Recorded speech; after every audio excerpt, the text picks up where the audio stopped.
हिंदू समाज में आग लगाए रखना चाहती है।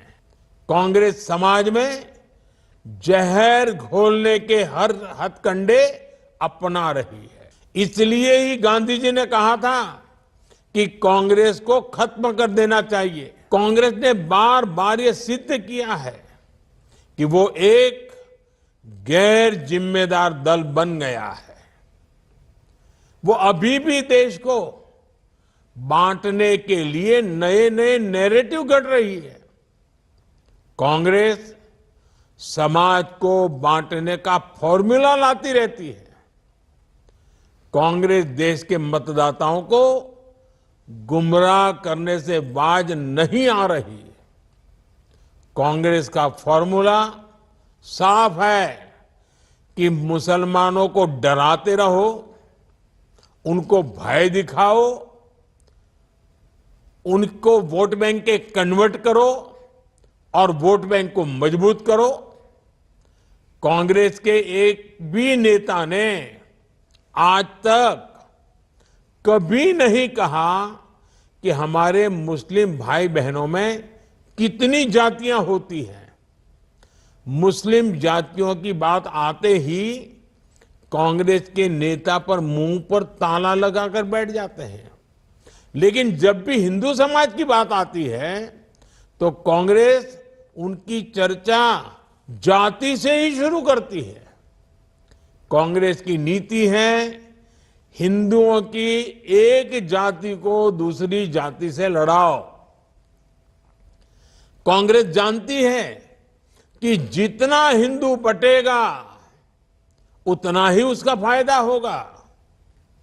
कांग्रेस किसी भी तरीके से हिंदू समाज में आग लगाए रखना चाहती है ताकि वो उस पर राजनीतिक रोटियां सेकती रहें। भारत में जहां भी चुनाव होते हैं वहां कांग्रेस यही फॉर्मूला लागू करती है। अपना वोट बैंक पक्का करने के लिए कांग्रेस समाज में जहर घोलने के हर हथकंडे अपना रही है। कांग्रेस पूरी तरह से सांप्रदायिक और जातिवाद का चुनाव लड़ती रहती है। हिंदू समाज को तोड़कर उसे अपनी जीत का फॉर्मूला बनाना, यही कांग्रेस की राजनीति का आधार है। कांग्रेस भारत के सर्वजन हिताय, सर्वजन सुखाय की भावना का दमन कर रही है, सनातन परंपरा का दमन कर रही है।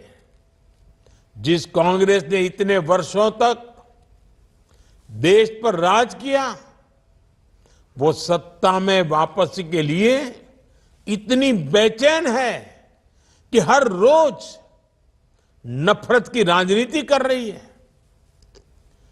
कांग्रेस की पुरानी पीढ़ी के नेता भी बेबस है, असहाय है कि उनकी इस पार्टी की क्या स्थिति हो गई है। कांग्रेस की ये स्थिति होने वाली है। कांग्रेस नफरत फैलाने की सबसे बड़ी फैक्ट्री बनने वाली है।